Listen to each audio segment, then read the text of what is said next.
Всем привет, это DOFA Trading, и сегодня я хочу вам показать VRVP или Visible Range Volume Profile. Это индикатор от TradingView, но сразу хочу вас уверить в том, что это далеко не индикатор, а просто инструмент анализа объема. Вы должны это понимать. Но находится он в графе «Индикаторы». Мы нажимаем на индикаторы, открываем графу «Профили», и здесь видим все профили объема, которые нам доступны. И сегодня будем говорить именно о профиле объема видимой области. Вот так просто он добавляется к нам на TradingView. Если вы хотите очень детально ознакомиться с данным инструментом, у вас появляется вот такая колонка, когда вы нажимаете на знак вопроса, и есть статья на английском, как им правильно пользоваться. Я же расскажу вам некоторые нюансы, которых там нет, и чтобы вы долго это не читали, не переводили, объясню вам, чтобы это было более понятно и наглядно. Значит, что это такое, этот наш VRVP? Давайте обсудим. Это объем и инструмент для анализа объемов. Когда мы смотрим на объем под свечкой, он показывает всего лишь объем за определенный таймфрейм. То есть, если здесь открыт дневной график, то вы, соответственно, будете видеть объем именно за вот этот вот дневной таймфрейм. Но он информации особо какой-то полезной не несет, потому что то, что под свечкой прошел этот объем, не помогает нам в торговле особо. И мы знаем с вами разные виды анализа. Мы можем использовать профиль объема, либо мы можем использовать кластерный анализ. Например, на данной платформе мы объем, который находится под свечкой, берем и детализируем, и смотрим, сколько объема внутри свечки. То есть вот тут мы видим объем внутри свечей, какой он, на каком уровне и сколько его. Но на TradingView можем посмотреть именно не внутри свечи объем, а по ценовому уровню. Это тоже очень удобно, потому что вы можете отследить, на каком уровне было большое количество открыто сделок и в какую сторону эти сделки были направлены, то есть кто как результат победил в данном сражении. Например, в данной области мы видим, что очень много было объема по цене 3500 приблизительно. И видим такой столбик с очень крупным объемом. Именно с данной точки произошло вот такое вот действие на рынке. Сильный пролив начался именно в данном месте. После неудачного теста данного ценового уровня цена ушла вниз. Здесь победили продавцы. Но это касательно того, как пользоваться данным инструментом и зачем он нам. Весь этот объем, он разбивается в кластерном анализе либо внутри свечи по ценовым уровням, либо при анализе профилей мы разбиваем по горизонтальным уровням этот объем и ищем важные для нас диапазоны. Как настроить данный индикатор? Открыв настройки, вы видите ряд очень важных параметров, которые помогают настроить данный индикатор и использовать его правильно. Мы видим здесь в графе размещение строк, это число строк и тики в строке. Понятно, что если вы здесь нажмете 2, то у вас будет всего 2 строки. Если вы нажмете 24, то будет 24 строки. Можете вы нажать даже 300, и тогда у вас будет 300 строк. Это все зависит от того, какие цели вы преследуете. Если вы хотите найти очень детально какой-то уровень, посмотреть, что происходит именно внутри него, то вы можете выбирать, конечно, очень большое количество строк, чтобы максимально детализировать. То есть это ваша детализация. Точно так же можем выбрать и тики в строке. Что такое тики в строке? Это количество именно секунд в одной строке. То есть тиковый график. Это самое минимальное деление цены, которое есть. При настройке тики в строке индикатор не всегда работает очень корректно, потому что ему очень сложно посчитать большое количество тиков в строке или маленькое количество тиков, он тоже не может всегда правильно рассчитать, поэтому индикатор может немного поломаться.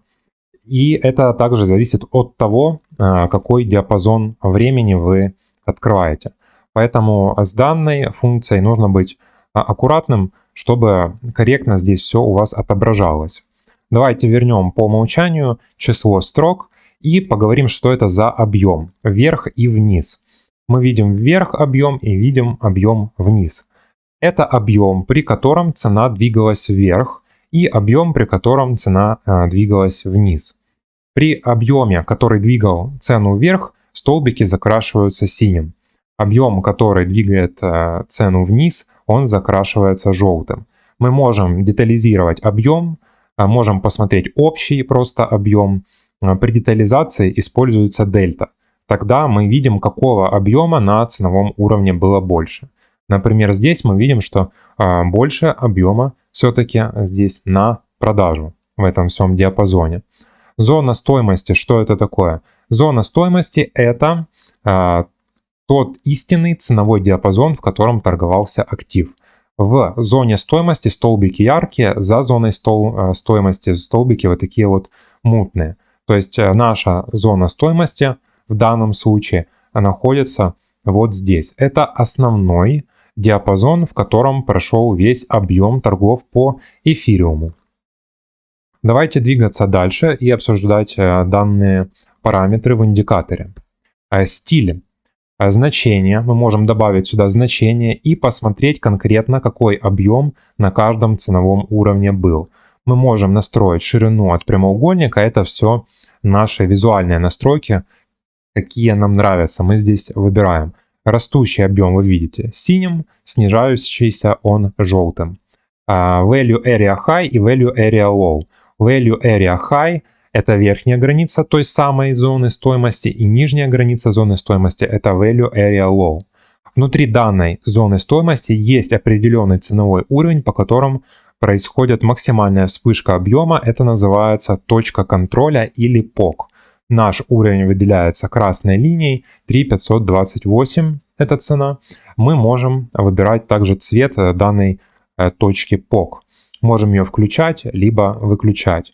Также есть Developing POC, то есть расширяющаяся, развивающаяся и изменяющаяся точка POC. Что это такое? Эта точка POC отображается с течением времени, куда она перемещалась. Вы должны понимать, что рынок он динамичен, именно поэтому прогнозы нужно корректировать. И прогнозы, само слово, неправильное на рынке, лучше сказать аналитика, но мы иногда не называем вещи своими именами. Почему прогнозы не работают? Потому что на рынок в любой день может зайти какой-то объем, который полностью изменит всю картину. Например, здесь рынок рос, двигался, все было хорошо. Здесь зашел объем на продажу на самом-то деле. Это видно по кластерному анализу. Если вы не знаете, что такое кластерный анализ, обязательно заходите на нашу страницу, на главной странице YouTube. Все разбито по разделам и плейлистам. Есть раздел с кластерным анализом, есть раздел с анализом объемов, и инструменты все по анализу объемов мы там разбираем. Также здесь есть анализ альткоинов и криптовалюты. Вот эта вот точка POC, она с течением времени изменяется. Цена упала, точка POC находилась еще вверху. Но при длительном времени нахождения цены здесь прошел крупный объем внизу, и наша точка POC, она сместилась вниз. Вот эти перемещения точки POC, они тоже очень важны. Мы о них поговорим в следующем видео на наших обзорах, поэтому вы обязательно подписывайтесь, ставьте лайк для того, чтобы не пропускать обзоры всех этих инструментов. Давайте дальше двигаться и разбирать. Мы это посмотрели, и понятно, что точно так же изменяется наша зона стоимости обязательно. Поэтому зону стоимости мы тоже можем включить динамическую и посмотреть, как она изменяется. Основных каких-то настроек здесь больше нету. Это видимость, стиль и аргументы. Мы с вами в принципе все разобрали. Немаловажным фактом является то, что этот объем открывается на ту область, которую мы открываем на экране. Поэтому его показания тоже отличаются в зависимости от того, как вы масштабируете ваш экран. С этим нужно быть очень аккуратным, потому что если вы открываете более широкий диапазон, мы видим, что и зона стоимости точно так же она перемещается, она будет расширяться, потому что данный индикатор будет захватывать объем с данного периода торгов, и он будет пересчитывать весь этот объем, и вы можете наблюдать, как он изменяется. Вы можете выбирать абсолютно разный таймфрейм, конечно же, абсолютно разный таймфрейм, недельный и дневной. Но индикатор, вы будете замечать, что он не всегда будет прогружаться, иногда может даже будет выдавать ошибку, если будет поступать слишком много данных в этот индикатор. Вот таким образом мы можем отслеживать важные ключевые уровни для цены и потом опираться на эти уровни для того, чтобы открывать либо закрывать наши сделки. Я надеюсь, данное видео было очень полезным для вас. Я надеюсь, вы почерпнули некоторые факты, которых вы не знали о данном индикаторе. Возможно, вы не разбирались так детально в настройках, но, как я не устаю повторять на нашем канале, именно в настройках кроется весь секрет. Там вы можете все понастраивать, посмотреть и найти ответы на ваши вопросы. Обязательно подписывайтесь, ставьте палец вверх и не пропускайте новые видео по анализу объемов.